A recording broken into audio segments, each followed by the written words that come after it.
अगला हेडिंग है बहुल आवेशों के बीच में लगने वाला कूलम्ब बल क्या होगा। यह अध्यारोपण का सिद्धांत जो अभी हमने बताया कि कूलम्ब का नियम अध्यारोपण के सिद्धांत का पालन करता है। तो यह अध्यारोपण का सिद्धांत क्या होगा, या बहुत सारे आवेश अगर किसी निकाय में मौजूद है तो उन निकायों के बीच में जो बहुल आवेशों के बीच में किसी भी एक आवेश के ऊपर लगने वाला बल होगा वो कितना होगा।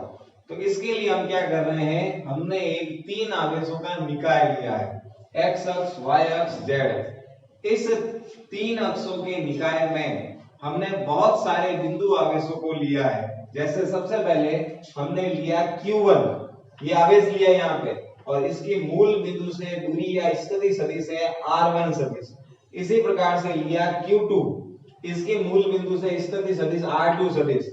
इसी प्रकार से लिया q3, इसकी मूल बिंदु से दूरी स्थिति सदिश r3 सदिश। और इसी प्रकार से लिया हमने qn, इसकी मूल बिंदु से दूरी या स्थिति सदिश rn सदिश। तो इस प्रकार से हमने n आवेश लिए और इन्हीं के बीच में हमने एक परिरक्षण आवेश लिया है q0, इसकी मूल बिंदु से दूरी है r0 सदिश। तो इस प्रकार से हमने n आवेश एक निकाय में लिए हैं।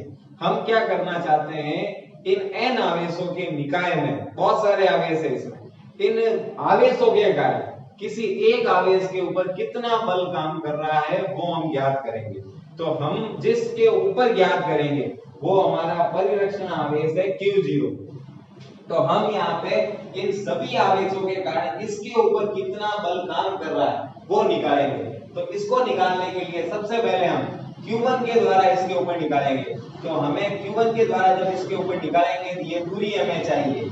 तो हम इस दूरी को लिख सकते हैं 1 और 0 के बीच में है तो r01 सदिश, और ये जो बल लगेगा उसकी दिशा इस प्रकार से हो जाएगी, इसको नाम दे देंगे F01 सदिश। तो पहले के कारण जब इसके ऊपर बल आएगा तो उसकी दिशा ऐसे हो जाएगी। अगर दूसरे के कारण यहाँ निकालेंगे तो ये बल की दिशा हो जाएगी तो F02 सदिश हो जाएगा, और ये दूरी हो जाएगी F02 सदिश।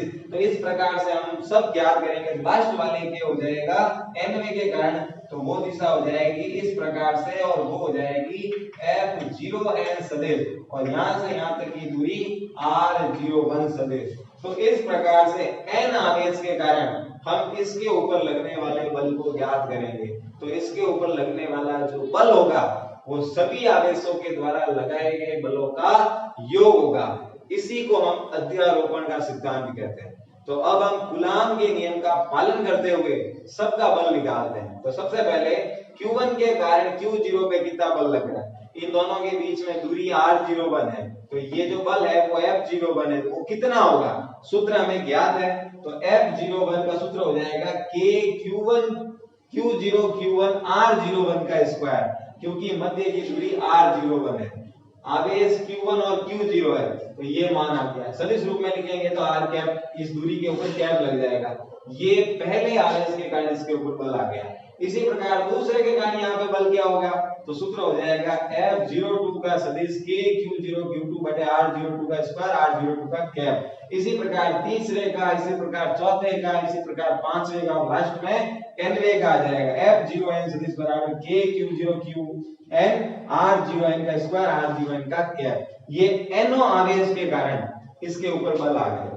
अब ये टोटल कितना होगा, कुल कितना होगा, तो हम सबको योग कर देंगे। यही अध्यारोपण का सिद्धांत है। तो हम सबको जोड़ेंगे, तो हम सबको पद को जोड़ दें, तो जोड़ेंगे तो इसमें से k q0 जो है कॉमन आ जाएगा, और बाकी पद की सीरीज चलेगी 1 2 3 4 ऐसे सीरीज चलेगी, तो हम उसको सिग्मा में करके लिख सकते हैं। तो ये जो टोटल बल आ जाएगा यही उस परिरक्षण आवेश के ऊपर लगने वाला बल होगा, जो सभी आवेशों के द्वारा लगने वाले बलों का योग होगा। इसी को हम कहते हैं अध्यारोपण का सिद्धांत। यदि इस सिद्धांत से हमें यह भी पता चलता है कि यदि दो बल, मान लीजिए दो बल परिणामी बल है, जैसे F1 इधर काम कर रहा है और F2 माना इधर काम कर रहा है, और इन दोनों के बीच में कोण अगर थीटा प्राप्त होता है और हमें ये कहा जाता है कि आप इन दोनों का परिणामी ज्ञात करो। तो इन दोनों का जो परिणामी होगा वो F होगा, वो इन दोनों के बीच में ही आएगा। तो इस परिणामी बल को हम लास्ट ईयर हमने जब सदिश पढ़ा था, सदिश के अंदर परिणामी सदिश निकाला था, तो उसका सूत्र जो पढ़ा था वही सूत्र यहाँ काम आ जाएगा। तो परिणामी बल जो F हो जाएगा वो उसका सूत्र हो जाएगा F1 का स्क्वायर F2 का square 2F1 F2 cos theta. यहाँ पे जो थीटा है वो इन दोनों के मध्य का बल है। तो अगर हमें दो बल दे रखे हैं और उनके परिणामी बल को ज्ञात करने का कहा जाए तो हम इस सूत्र से भी ज्ञात कर सकते हैं। तो यही जो है वो बहुल आवेशों के मध्य लगने वाला बल है। इसी को हम अध्यारोपण के सिद्धांत से कर सकते हैं, अध्यारोपण का सिद्धांत कहलाता है।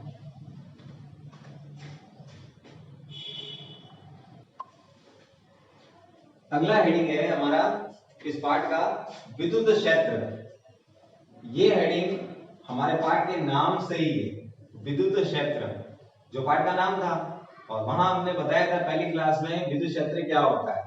विद्युत क्षेत्र कोई भी आवेश के चारों ओर का वह क्षेत्र होता है जहां पर अगर उस क्षेत्र के अंदर कोई भी कण है, कोई भी आवेश है, तो या तो वो आकर्षण का या वो प्रतिकर्षण का अगर अनुभव करेगा तो वो जो चारों ओर का क्षेत्र होगा उसी क्षेत्र को विद्युत क्षेत्र कहते हैं। तो इसकी परिभाषा क्या होती है, आवेश के चारों ओर का वह क्षेत्र जहां कण अपनी प्रकृति के अनुसार आकर्षण या प्रतिकर्षण का अनुभव करेगा तो वो चारों ओर का क्षेत्र विद्युत क्षेत्र कहलाएगा। जैसे मान लीजिए प्लस है, तो प्लस आवेश जो होगा अपने चारों ओर कुछ दूरी तक एक ऐसा क्षेत्र बना के रखेगा। अगर इस क्षेत्र में कोई दूसरा कण आ जाए तो या तो वो दूसरे कण को अपनी ओर आकर्षित करेगा या वो दूसरे कण को प्रतिकर्षित करेगा। तो वो जो चारों ओर का क्षेत्र है इसी क्षेत्र को विद्युत क्षेत्र कहा जाता है। माइनस आवेश है तो उसके चारों ओर की ऐसा क्षेत्र होगा तो वो चारों ओर का जो क्षेत्र होगा उसी को अपन विद्युत क्षेत्र के नाम से जानेंगे। इसी क्षेत्र के अंदर मान लीजिए जैसे ये क्षेत्र है, इसके अंदर कोई दूसरा प्लस आवेश आ गया तो क्या होगा, प्लस प्लस को क्या करते हैं, प्रतिकर्षित करते हैं। तो ये दोनों के बीच में प्रतिकर्षण बल का अनुभव होगा। तो ये जो आवेश आया है ना दूसरा आवेश, ये आवेश कहलाता है परिरक्षण आवेश, क्योंकि ये अनुभव कर रहा है। इसके ऊपर कितना बल अनुभव हो रहा है ये किसके ऊपर निर्भर करेगा, ये इस वाले आवेश की प्रकृति पर निर्भर करेगा, वो कितना पावरफुल है। तो ये जितने बल का अनुभव करता है उसी बल की तीव्रता को विद्युत क्षेत्र की तीव्रता कहा जाता है। विद्युत क्षेत्र और विद्युत क्षेत्र की तीव्रता दोनों को E से दर्शाया जाता है और यह एक सदिश राशि होती है क्योंकि तीव्रता किसी एक दिशा में काम करती है, किसी एक दिशा में लगती है, इसीलिए यह एक सदिश राशि है। तो परिभाषा हम कह सकते हैं कि विद्युत क्षेत्र में किसी एकांक धन परिरक्षण आवेश पर लगने वाले बल की तीव्रता को या बल को विद्युत क्षेत्र की तीव्रता कहेंगे। तो सूत्र हो जाएगा E बराबर F अपॉन Q0। परिरक्षण आवेश ये है, इसको Q0 माना गया है और ये Q है, ये विद्युत क्षेत्र इसका है प्लस का, इसके अंदर ये दूसरा आया है, इसको परिरक्षण आवेश कहेंगे। ये अनुभव कर रहा है बल का, इसी अनुभव किए जाने वाले बल की तीव्रता को विद्युत क्षेत्र की तीव्रता कहेंगे। सूत्र है E बराबर F अपॉन Q0। ये एक सदिश राशि है इसीलिए E सदिश बराबर हो जाएगा F सदिश बटा Q0। मात्रक क्या हो जाएगा, विद्युत क्षेत्र की तीव्रता का बल का मात्रक न्यूटन, Q का मात्रक कूलम, न्यूटन बटे कूलम, या फिर इसका एक अन्य मात्रक होता है वोल्ट बटे मीटर। और इसी से जब इनके सूत्र में हम इनकी विमाएं रखेंगे तो इसकी विमा विद्युत क्षेत्र की तीव्रता की विमा हो जाएगी M1L1 T-3 A-1। ये हमें याद रखनी है और इसकी परिभाषा याद होनी चाहिए। ध्यान दीजिए, अगर मान लीजिए प्लस आवेश है तो प्लस आवेश के कारण जो विद्युत क्षेत्र की तीव्रता की दिशा होगी वो कैसे होगी, प्लस आवेश जो होता है हमेशा विद्युत बल रेखाओं को बाहर की ओर फेंकता है, इसीलिए इसके कारण जो विद्युत क्षेत्र की तीव्रता की दिशा होगी वो हमेशा बाहर की ओर होगी। लेकिन माइनस आवेश जो होता है उसके अंदर बल रेखाएं अंदर की ओर आकर्षित होती है, इसीलिए माइनस के कारण जो विद्युत क्षेत्र की तीव्रता होगी वो अंदर की ओर होगी। ये हमें ध्यान रखना है। प्लस आवेश के कारण विद्युत क्षेत्र की तीव्रता बाहर की ओर और माइनस आवेश के कारण विद्युत क्षेत्र की तीव्रता अंदर की ओर होती है।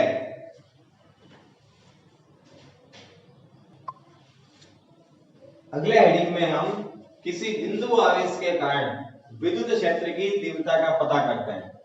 एक बिंदु आवेश है, उस बिंदु आवेश का जो विद्युत क्षेत्र है उसके चारों ओर का, उसी विद्युत क्षेत्र में कोई दूसरा आवेश आ गया है तो अपने ऊपर कितना बल का अनुभव करेगा, उसी को हम विद्युत क्षेत्र की तीव्रता कहेंगे।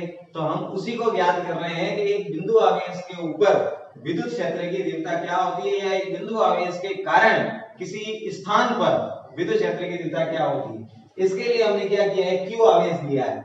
ये जो है एक बिंदु आवेश है क्यू बीच में, और ये उसके चारों ओर का विद्युत क्षेत्र है। इसी विद्युत क्षेत्र में एक परिरक्षण आवेश Q0 जो है वो यहाँ रख दिया गया है। इन दोनों के मध्य की दूरी स्मॉल r है। तो इस बिंदु आवेश के कारण इसके ऊपर कितना बल लग रहा है या कितनी विद्युत क्षेत्र की तीव्रता लग रही है वो हमें ज्ञात करनी है। तो सबसे पहले तो हम एक बात पढ़ चुके हैं कूलाम के नियम में कि जब दो आवेश होते हैं और दोनों के मध्य में कोई दूरी होती है तो वहां पे कूलाम बल कितना काम करता है। तो हमने सबसे पहले कूलाम के नियम से लिखा F बराबर हो जाएगा Q0 बटे r स्क्वायर। एक आवेश Q, एक Q0, दोनों के मध्य में दूरी r, तो F बराबर हो जाएगा Q0 बटे r स्क्वायर, समीकरण नंबर 1। लेकिन हमें विद्युत क्षेत्र की तीव्रता ज्ञात करनी थी तो हम क्या करेंगे, विद्युत क्षेत्र की तीव्रता का फॉर्मूला लगाएंगे, E बराबर F/Q0। ये F दोनों के मध्य लगने वाला बल है और हमने वो मान पहले ही बता दिया है। वो मान हम यहां से यहां डाल देंगे तो Q0 बटे r स्क्वायर, Q0 से Q0 कट जाएगा, E बराबर आ जाएगा KQ बटे r स्क्वायर। यही एक बिंदु आवेश के कारण विद्युत क्षेत्र की तीव्रता हो जाएगी। ये सूत्र बड़ा इंपॉर्टेंट है, इसको याद रखने की आवश्यकता है। E बराबर KQ बटे r स्क्वायर, ये एक बिंदु आवेश के कारण विद्युत क्षेत्र की तीव्रता हो जाएगी। पहले ही बताया था तीव्रता एक सदिश राशि होती है, इसलिए सदिश रूप में लिख देंगे E सदिश बराबर KQ बटे r स्क्वायर r कैप, एकांक सदिश लग जाएगा पास में। तो ये इसका सदिश रूप हो गया और इसका फॉर्मूला हो गया। अगर हम इस आवेश को और पास ले जाते हैं, इस बड़े वाले के पास में, तो वहां क्या होगा, तेजी से बल का अनुभव होगा इसके ऊपर, और दूर ले जाएंगे तो कम होगा। इसका मतलब तीव्रता जो है वो दूरी पे निर्भर करती है, और वह तीव्रता और दूरी में संबंध जो होता है एक दूसरे के व्युत्क्रमानुपाती में होती है। माने अगर दूरी बढ़ेगी तो तीव्रता घटेगी और दूरी घटेगी तो तीव्रता बढ़ेगी। अगर इन दोनों के बीच में ग्राफ खींचा जाए तो ग्राफ जो है वो वक्रीय प्राप्त होता है। तो इस प्रकार से E और R के मध्य में एक ग्राफ प्राप्त हो जाएगा। तो हमने आज की इस कक्षा के अंतर्गत, आज की इस फिजिक्स की ऑनलाइन क्लास के अंतर्गत बहुत सारी गणितों के बारे में अध्ययन किया है। हमने कूलाम के नियम का सदिश निरूपण, कूलाम के नियम के ऊपर अध्यारोपण का सिद्धांत, विद्युत क्षेत्र और एक बिंदु आवेश के कारण विद्युत क्षेत्र की तीव्रता, और उसी प्रकार से जैसे कूलाम का नियम बहुल आवेशों में लगता है उसी प्रकार से विद्युत क्षेत्र की तीव्रता भी बहुल आवेशों में लग सकती है। तो इस प्रकार से हमने इतनी हेडिंगों का अध्ययन आज की कक्षा में किया है। जरूर समझें इसको, जरूर पढ़ें। इसी के साथ धन्यवाद।